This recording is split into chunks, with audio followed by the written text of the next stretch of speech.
You are listening to the Beyond Believing podcast. I am your host, Katie Ann. I am a certified life coach, a divorced mom to 5 amazing children, and I am here to share some love and encouragement with you about healing and moving on post-divorce as a Christian woman. Stick around after the show for some details on how we can work together. You are listening to the Beyond Believing podcast, episode number 45. All right, welcome, my friends, to episode 45 of the Beyond Believing podcast. If you are new here, I am Katie Ann. Today, I am calling our episode, What If? Before I get started, I'm going to do a quick reminder. I am still taking new women for my brand new case study I'm calling Selah Healing. It's designed just for divorced Christian women. It's 12 weeks of private coaching with me. We're getting real clear on the life we want to create post-divorce and specifically attracting the love again post-divorce that you're looking for. You can find all of the details in my show notes. I'm only taking a handful of women. I'm only going to be offering this program for a limited time, so come and join me while you still can. You can find the links for my case study, my new TikTok account, my YouTube and Patreon pages in the show notes, so come follow along there. I have set up a space on my Patreon page as well to accept sponsorships for divorced Christian women that I'm working with who are unable to pay for the resources that I'm providing. So if you'd like to sponsor or help sponsor a woman to be able to go through my program without any cost to them, you can do that there. Those are not yet tax deductible, my friends, but I am hoping to have that set up really soon. And I am still taking prayer requests. Please reach out to me on any of the above platforms. Let me know how I can pray for you in this season. It is an absolute honor and privilege to get these requests, so please keep them coming. The conversations and the women that I get to meet and interact with just fill my cup, my friends, and my heart just goes out to you. Of course, you're always in my prayers. In a general sense, I'd love to just be specific with you. And it just truly is the greatest honor getting to hear from you and getting to connect with you and getting to pray for you. So please keep those coming. All right. What if? All right.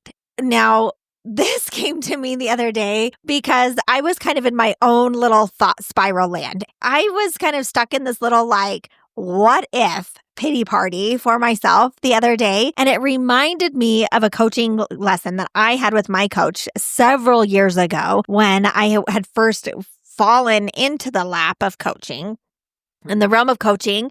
And this just blew my mind. And I realized the other day that I was in this same little pattern and I kind of had to remind myself what I was doing and that I didn't really want to be there. So we get stuck in the what if, usually on a negative connotation. We usually are thinking of what if something is going to go wrong. In the realm of post-divorce, finding love again, I hear, what if I attract the same man again? What if I get hurt? What if I choose quote unquote wrong again? What if my children get hurt? What if I'm quote unquote too much? What if I'm alone forever? What if I am the problem? What if I can't overcome my fears? What if it's hard?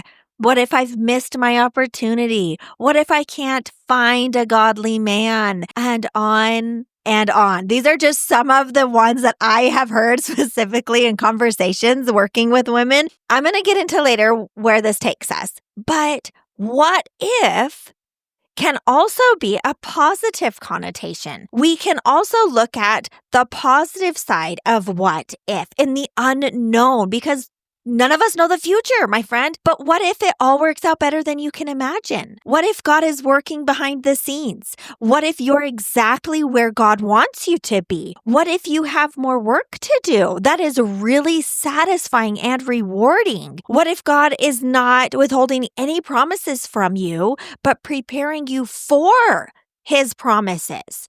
What if God is preparing you for something higher and holier than you have already been through? What if God is using this divorce and this season post-divorce to show you how to lean on Him, to trust in Him, to show you just what a godly, biblical love truly looks like? Like I shared on my Finding Love Again, what if God is preparing you and your Boaz for a redemption story that is bigger than just you and your Boaz. Doesn't that blow your mind? There is some really amazing possibilities in future for you. We're going to dig into the differences there in just a few minutes. But this last week, I was reading Psalm 59.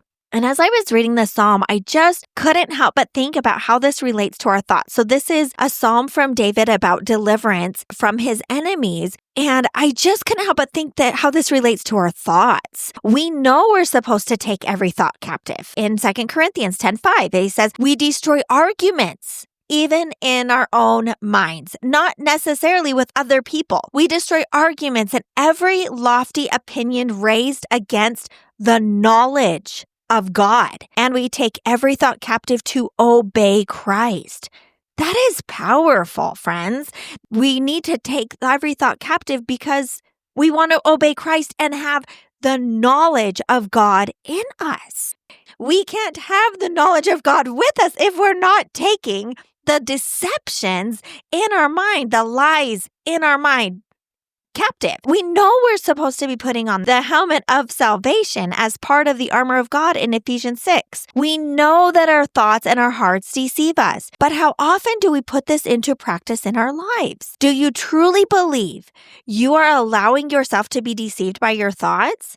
What if you read this passage, Psalm 59, inserting, quote unquote, your thoughts in place of where it says enemies or them or those? So I'm going to read this to you. Psalm 59. I'm just going to add in thoughts here. I did this last week or 2 weeks ago or something. This was just such a reminder to me who I was obeying. What power was I really giving in my life? So it says, Psalm 59, my friends, deliver me from my enemies, oh my God.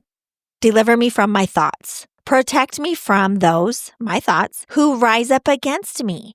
Deliver me from those, the thoughts, who work evil. Save me from the thoughts of bloodthirsty men, for behold, they lie in wait for my life. Fierce men, my thoughts, stir up strife against me.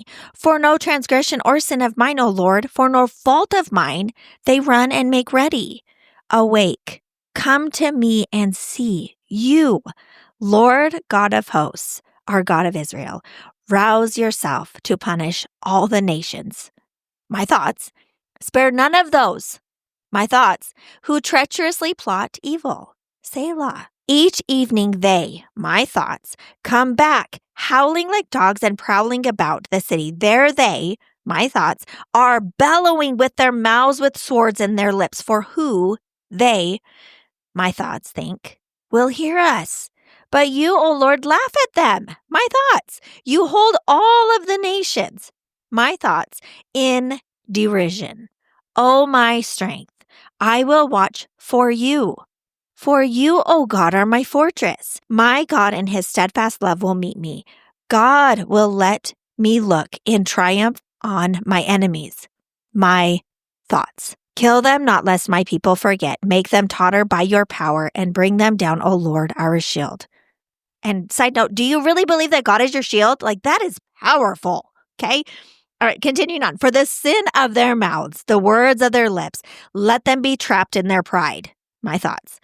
For the cursing and lies that they, my thoughts, utter, consume them in wrath. Consume them till they are no more, that they may know that God rules over Jacob to the ends of the earth. Selah. Each evening they, my thoughts, come back, howling like dogs and prowling about the city. They wander about for food and growl if they do not get their fill. But I will sing of your strength.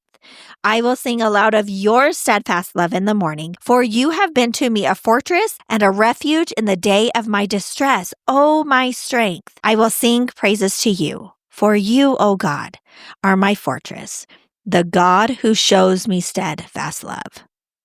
That is Psalm 59, verses 1 through 17. Your greatest battle, my friend, is always going to be the one going on in your own mind. The greatest struggle you will have finding love again, a true godly relationship, is not in the finding of it. It will be in the keeping of it. It will be in the not sabotaging it. It will be when you have been in toxic relationships, finding peace in the safety and security of a healthy one. It will be in believing that you are worthy and deserving of it, that it is truly yours. Several months ago, I bought a new car. It was still cold enough that the overnight lows dipped close to freezing, which caused the windshield washer fluid in my car to freeze. Now, with the cold weather warming up, the ground starts to defrost, causing mud and more dirt and just messiness on my car and specifically my windshield. Well, my windshield had gotten fairly dirty and I was trying to use my washer fluid to clean it off while I was driving down the road one day, but it wouldn't come out. I thought that maybe the little sprayers or something were broken because it was a new to me car, forgetting that it was cold enough the washer fluid might be frozen. And if I just waited until it warmed up a little bit, I could use it. I just thought it was broken and I just continued to drive with a dirty windshield. My eyes eventually adjusted to looking through this dirty windshield because it's just getting more and more dirty as the days are going on. I was driving and thought I was seeing clearly enough. I thought, this is okay, it's fine. And this went on for several days because as soon as I would get out of my car, I would forget about needing to check the washer fluid until I got back in my car to drive again, which I never allowed enough time to check on that washer fluid before I needed to leave. Like, you know where I'm going, right? Right, moms? You know what I'm talking about. I had just gotten used to driving with a dirty windshield. One afternoon, as I'm driving, I decided to try using the washer fluid again. To my surprise, it worked. Then I realized, oh my goodness, the washer fluid probably was just cold when I was trying to use it, and I could have tried using it any afternoon previously that I had been driving to clean it, and then it would have worked just fine. But instead, I drove around for days, maybe even a week or more, friends, embarrassingly enough to say, with this dirty windshield.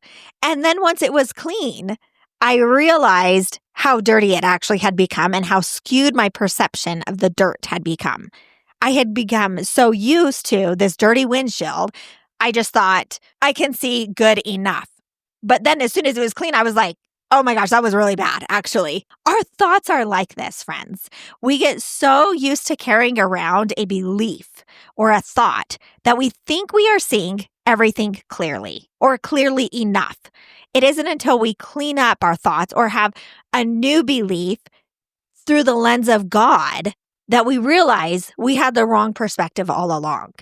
The powerful lesson here is that in order to clean up our thoughts, we have to become aware of the ones we are carrying around, and you can't change something you're not aware of. We don't naturally learn how to be aware of our thoughts and our beliefs. We always need help pointing them out, and we don't realize how much more clearly we can be looking through our life when we have the lens of God with us, until we start taking captive those thoughts and start believing the thoughts that bring us clarity from God.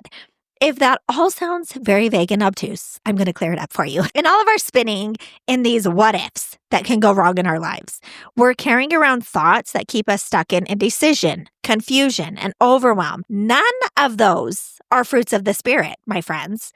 None of them are empowering or motivating. We literally just stay stuck doing nothing, and we feel terrible because we know something's supposed to be happening and we're just waiting for some other circumstance or some other person to come along and clear it all up for us. But if you really want to attract a godly relationship post-divorce, indecision, confusion, and overwhelm do not lead you to become a confident, powerful, godly, attractive woman of God to a man of God. Because this is reality, my friends. A godly relationship isn't going to make you quote unquote whole. It isn't going to complete you or heal you or bring you more worth or value. It isn't even going to make you feel more loved in the long term. I was listening to the Set Apart podcast by Leslie Ludy this last week about honorable womanhood. She titled it The Secret to Relational Success. And of course, I just had to hear what she had to say. And it was amazing. I will share the link in my show notes. She shared how she and her husband, who have been married for 30 years now, have never found themselves in a season of discontent with each other or disillusionment or thoughts of like, did I actually marry the wrong person here? She hears those thoughts and those feelings from so many married men and women express that they're dealing with those experiences. This is what I loved about what she shared, that their secret was not in having more date nights or having frequent date nights or making sure to have quote unquote connection time or any specific to-dos that they followed or even absolutes. While they do practice those things, which she emphasizes are important to have and do to maintain a strong relationship with each other, she said that isn't the secret though to them never feeling disillusioned with each other. She said that secret for them having that strong, confident relationship with each other and the feeling of connection and oneness and peace and contentment has been in making Christ the source of their hope, the source of their love, and the source of their strength in their marriage. And this is what I want to share with you today. Your relationship with Christ is always going to have to be your top priority. Today, tomorrow, in 10 years, in 20 years, when you are in a relationship with a godly man, if you do end up finding a godly relationship and then becoming married again or not, while you are single and even after you find a godly relationship, because even though you may find a man of God, he cannot be your source of hope. He cannot be your source of strength or your source of love for yourself, because your hope, your strength, your ability to feel loved comes from God, my friends. 1 John 4 teaches us all about the love of God, our ability to love, to receive love, and the source of our own love for others is from God. Starting in verse 7, he says, "Beloved, let us love one another, for love is from God, and whoever loves has been born of God and knows God." Verse 11 says, "Beloved, if God so loves us, we also ought to love one another." Verses 15 and 16 say, "Whoever confesses that Jesus is the Son of God, God abides in him and he in God. So we have come to know and to believe that the love God has for us, God is love.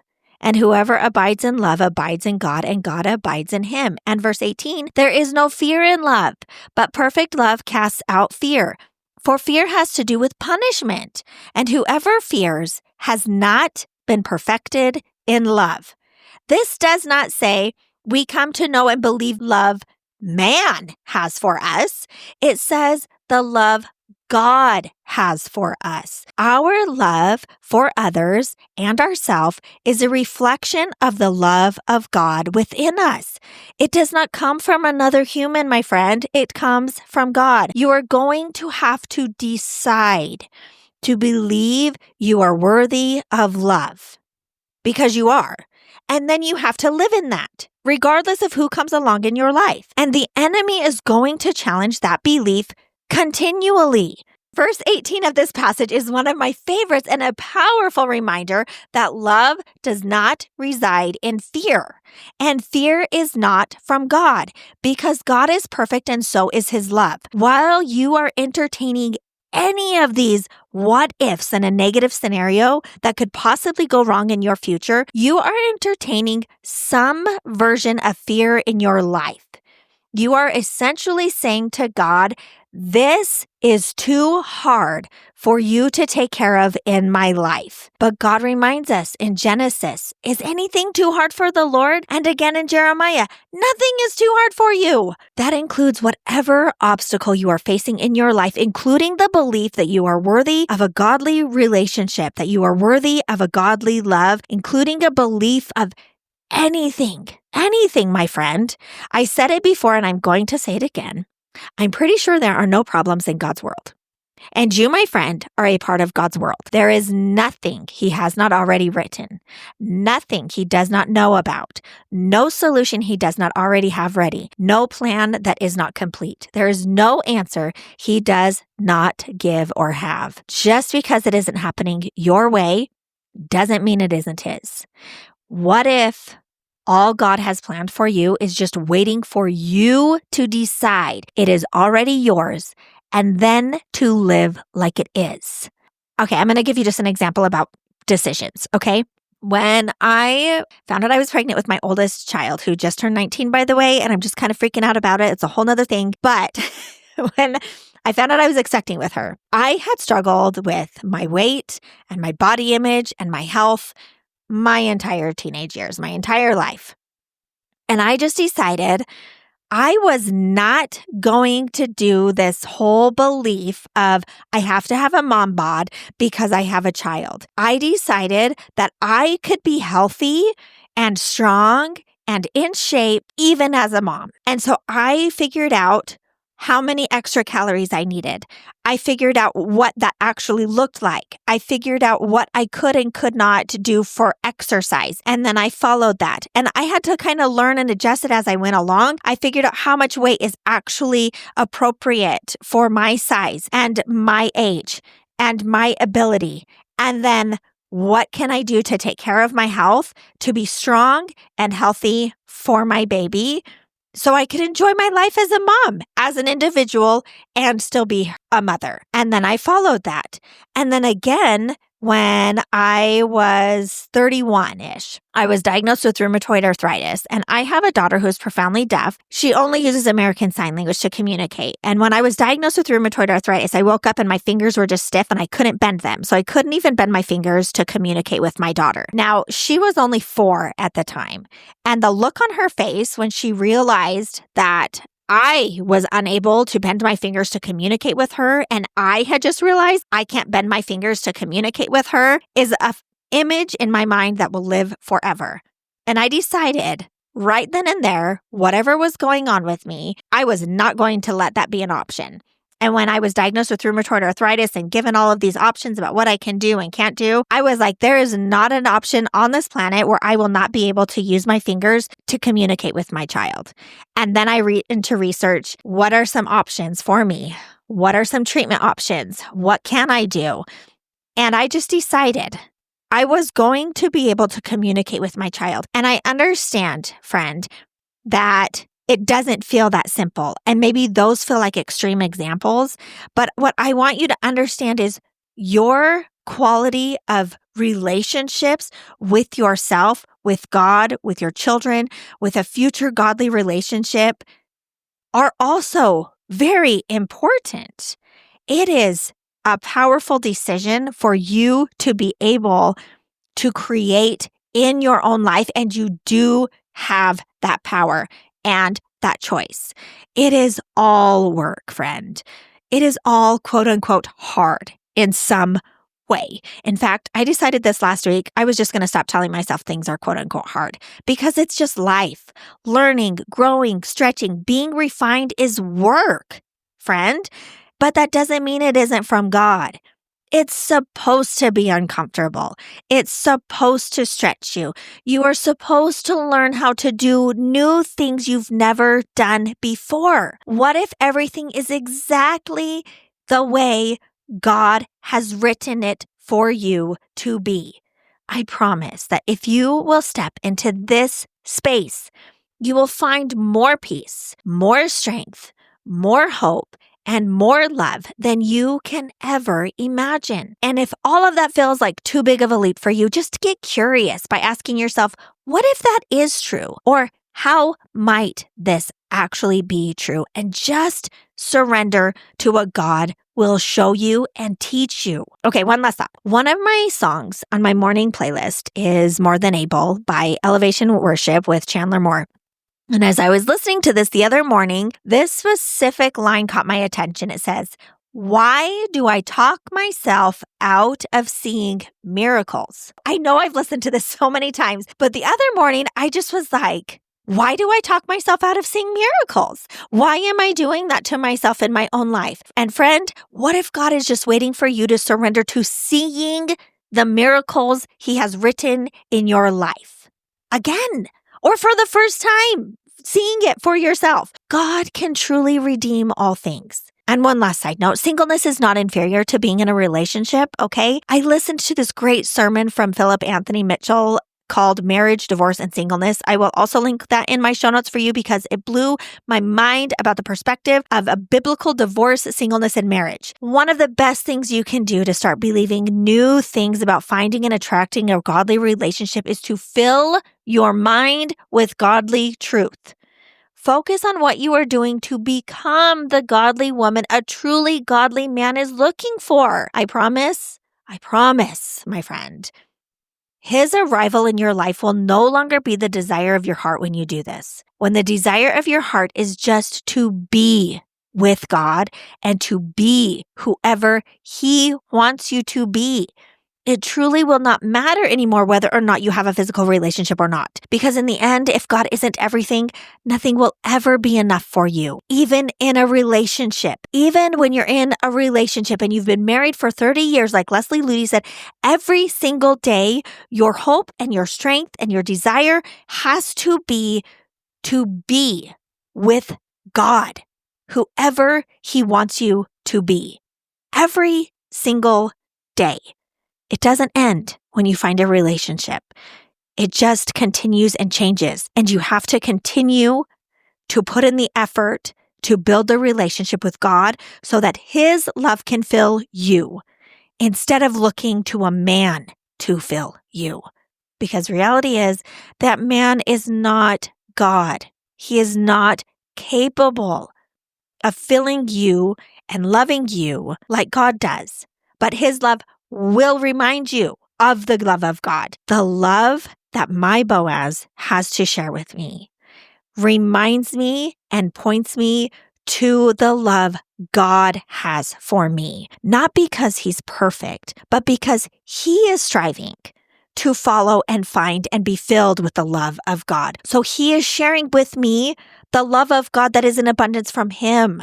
And in return, I share the love of God that is in an abundance from me. But neither one of us can do that when we're putting our hope in each other, filling ourselves and filling up our love the way we want it to be, because we're human. We cannot read each other's minds. We have different perspectives. We have different personalities. We are different genders and we are wired very differently. Only God can create the bond that is truly lasting, that is truly godly, that is truly biblical, that is truly going to point you to him. You've got to figure out how to find it and have it fill you in this season in order to bring it into the next one, my friend. I promise it's worth every effort. Have a great day. You have been listening to the Beyond Believing podcast, and if you liked anything you heard today, I want to invite you to come and work with me privately. This month, I'm starting up a brand new Selah Healing case study group, and I'm looking for a handful of new women to mentor and work closely with. This invitation is very time sensitive, and I won't be able to offer this kind of personalized coaching and access to me for much longer. If this sounds like something you are interested in, find all the details at the link in my bio. I can't wait to hear from you.